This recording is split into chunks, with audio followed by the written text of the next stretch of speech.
I wouldn't call myself a futurist in the way Kim does, though I'm wildly inspired and excited by a lot of what he shared with me about futurism, only because I, you know, don't have the same relationship with research on intelligent machines and singularity and all that sort of thing. However, what I really am passionate about and how Kim and I sort of decided to start working together is dreaming up a future in general that is a space wherein arts and science are sort of co-creating the ideal future for people. And that's for all people, where access is prioritized, equity is prioritized, um, alongside things with efficiency, sure. But I think we've lost our way a bit, if I can be frank. Um, and I think we're really seeing a lot of that right now in terms of many issues that have been cropping up over the course of the pandemic, issues to do with racial and gender injustice. And I think that it's like alarm bells are going off and are really telling us that something's not right and major, major shifts need to happen in our collective consciousness. And I think that Kim comes from such an open place, which is what really drew me to working with him. Because while he is a pathologist and someone who works primarily in science and medicine, so he's really approaching it from that place. And, his love for things like AI can be traced down to like robotic dogs and things like that, that I think really are almost little emblems of futurism to the layperson. Like they might think robotics, sure, that makes sense with artificial intelligence. Um, but where he and I sort of connected was in this spirit of openness, which is science can't do it on its own because many people, myself included, aren't actively working in a scientific field. And concepts like artificial intelligence, machine learning, singularity can be really alienating and maybe even intimidating, right? And so for me, seeing him embrace this openness of, well, yeah, I think it would be a great idea to engage the arts and try to communicate these themes to people in ways that are accessible. It was that spirit of openness that sort of made me think, yeah, I could work with this guy. Because, That's awesome. yeah, he's an arts lover himself and really, really embraces other people's perspectives and insights. And so where I came in to start working with him with regards to the work he does in futurist fields is offering some sort of medium, whether it's through helping him communicate, like writing speeches or social media content or whatever, or writing music or contracting visual artists. All of these things capturing in perhaps a more accessible way with a little bit less scientific jargon or medical jargon, the concepts of futurism. So that's kind of where I came in with Kim, and where I basically interact with this project. And I don't know if he's mentioned already, but we started a project called The Future and All That Jazz together. And it basically is a project wherein we have live concerts with musicians and poets who Awesome. are performing based on themes to do with the future. And that can be as general or as specific as you want it. Like, we actually performed at a conference down in North Carolina at the NASCAR Hall of Fame, of all places. Um, and it was a tissue engineering conference.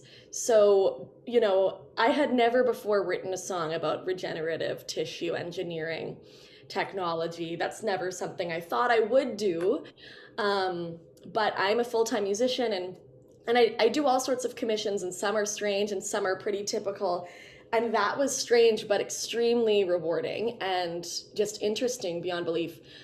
So yeah, with that, people like to listen to music, people like to read poetry, people like to view art. And art can also be alienating. There's no doubt about that, right? As someone who's worked a lot in jazz, like I definitely have talked to folks who are like, I don't get it, I don't like it, and that's totally fine. Um, But I've also worked in like country music where it can be really accessible to people, and it can be something that they've maybe never considered before thematically, or something they didn't agree with. All of a sudden, maybe now their interest is piqued because the song moves them in some way, or it's delivered in a way, and via a medium that's accessible to them, that they feel comfortable engaging with. And so that's kind of what we've done with this, just because the future is coming whether we are ready for it or not. And that includes things like new technologies. That includes things like potentially machine intelligence, right?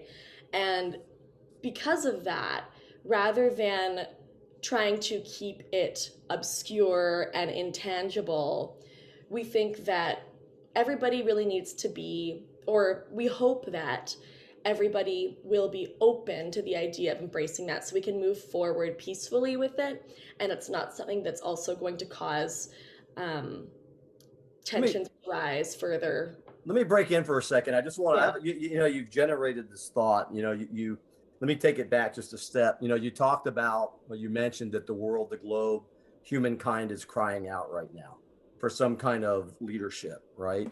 And I would contend, that people, I agree with you wholeheartedly. Bill and I have talked about this. I would say that we're witnessing right now 350 years of industrial age leadership models that have taken people off of their calling, the arts with music. And as a poet myself, people got away from that, which was a heart-driven desire to be somebody and to be human in this world.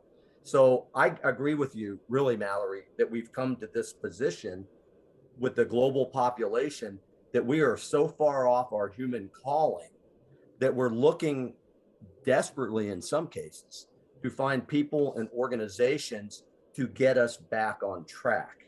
And you, my friend, you're reintroducing the media, or the poetry, the music that sings to the human heart.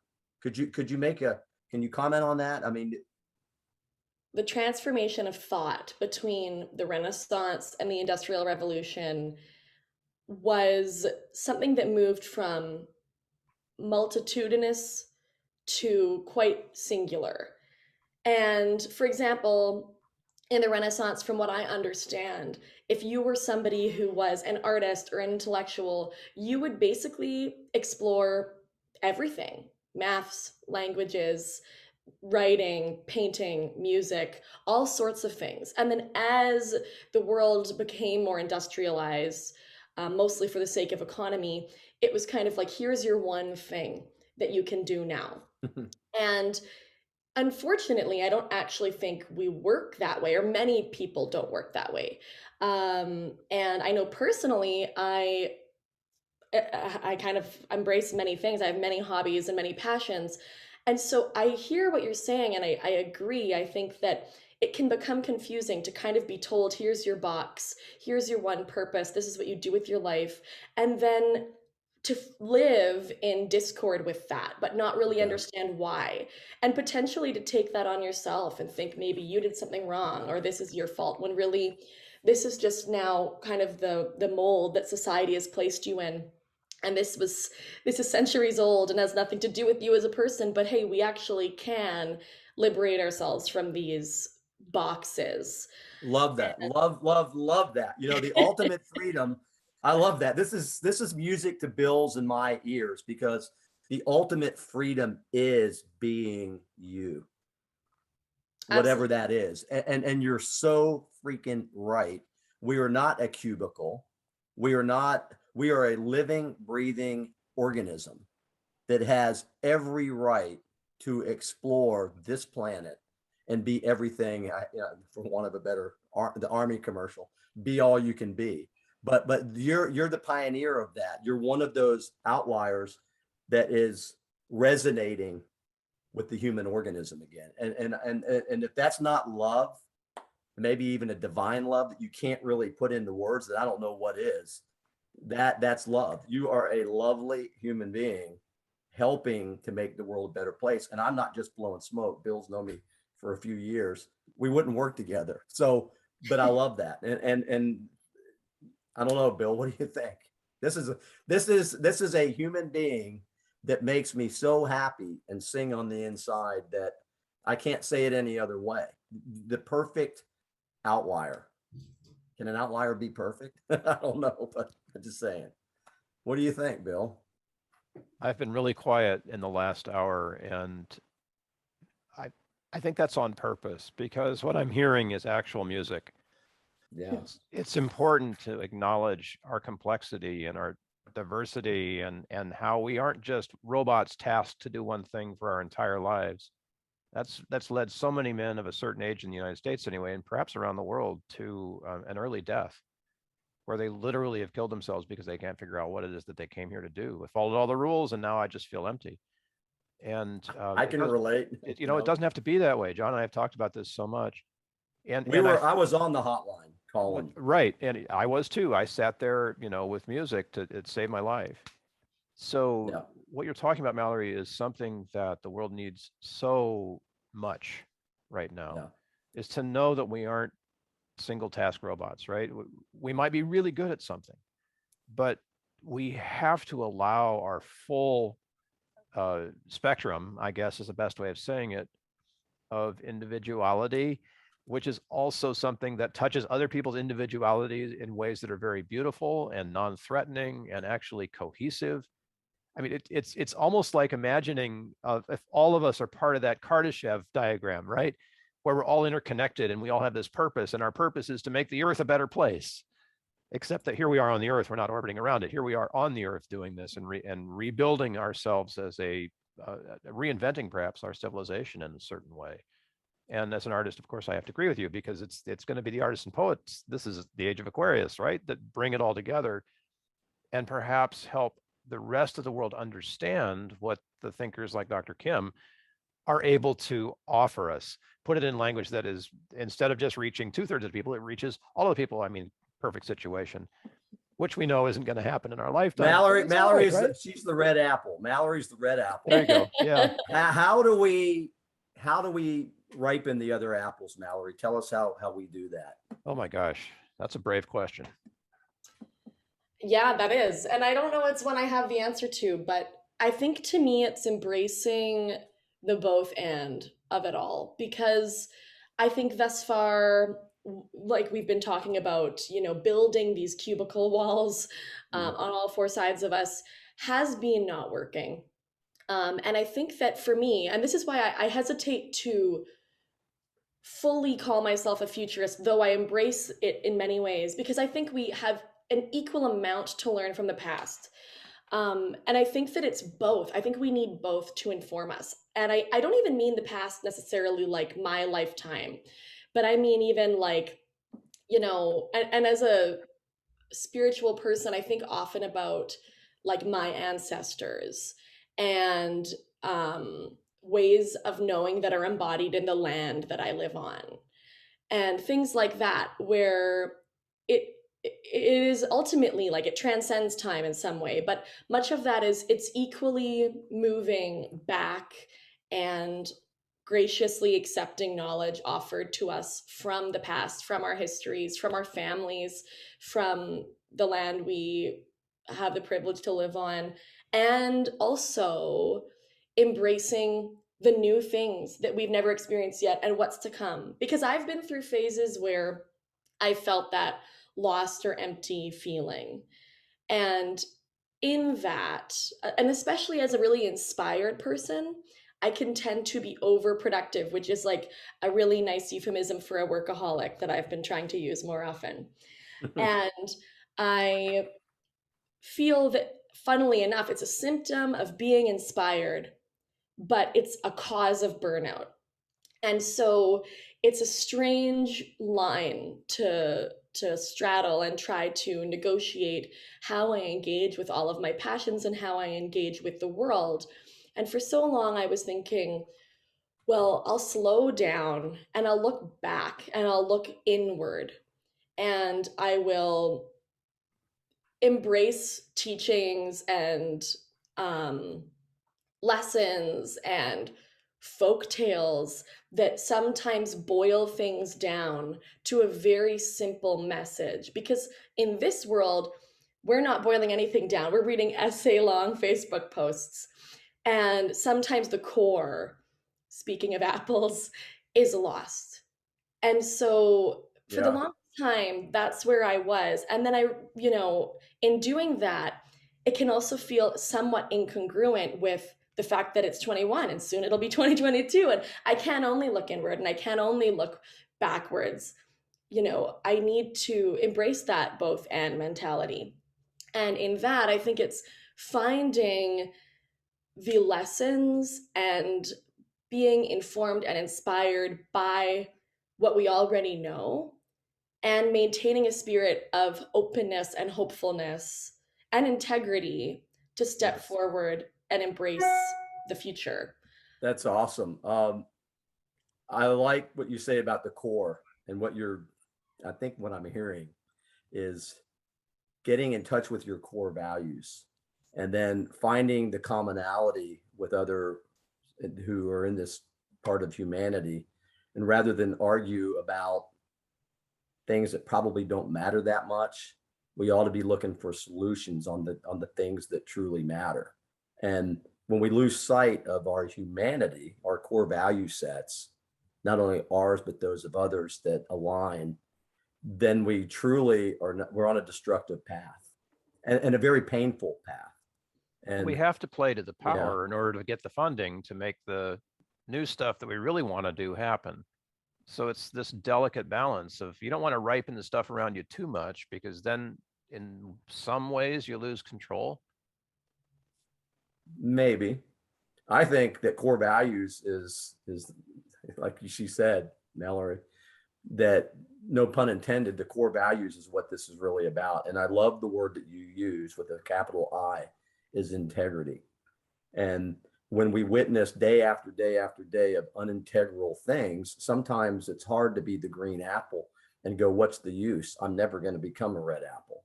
There's no integrity out there. I do have to defend myself, and that's not who I am. But that's a retreat into judgment, John. You can't have both and if you're judging. How do you, I Core mean, values. how do you do that? But as I'm saying though, but integrity is integrity. You either lie or you tell the truth. There's no in between. That's the way I look at it. It's kind of an absolute. Isn't truth kind of absolute? Well, Just saying. Just not wondering. not anymore if you believe the media. Well, that's what I'm saying, and that's what makes it hard to be a green apple. Yeah. And you want to ripen so bad, and when you find that red apple, like a Mallory, what is it about her and that mindset that she has that makes it all worthwhile? I guess that it has nothing to do with judgment.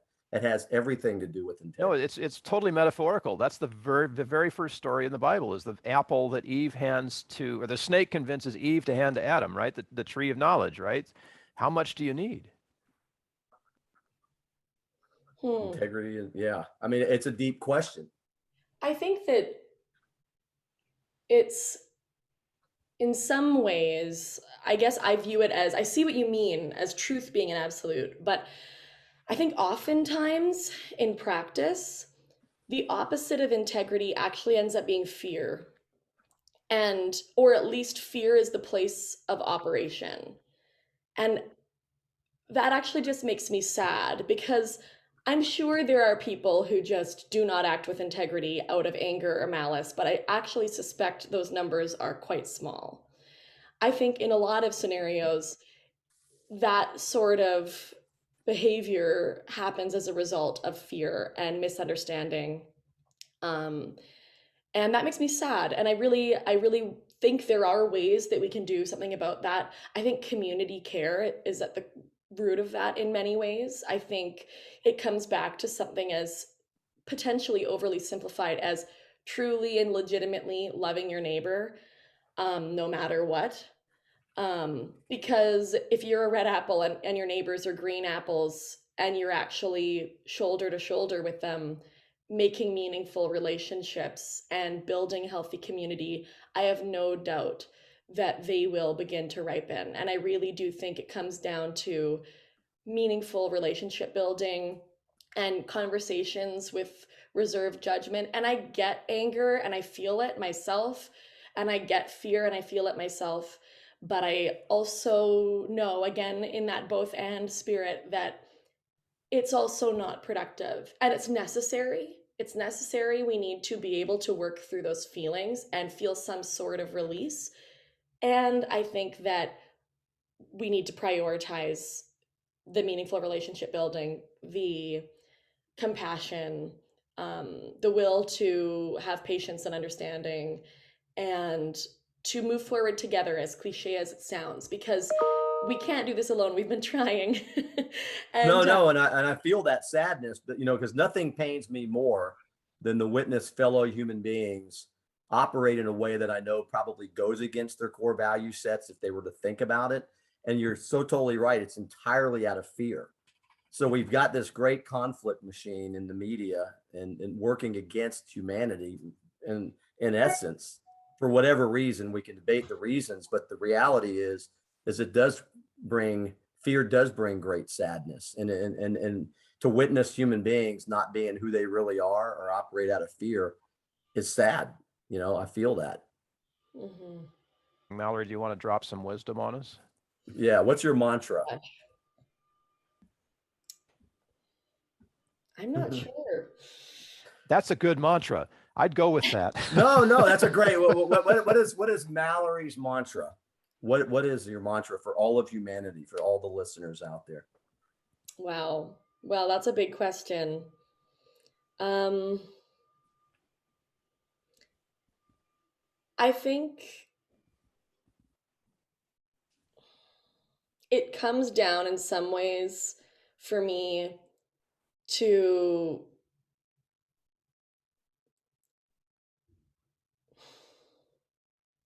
I don't know. I honestly don't know if words can capture it.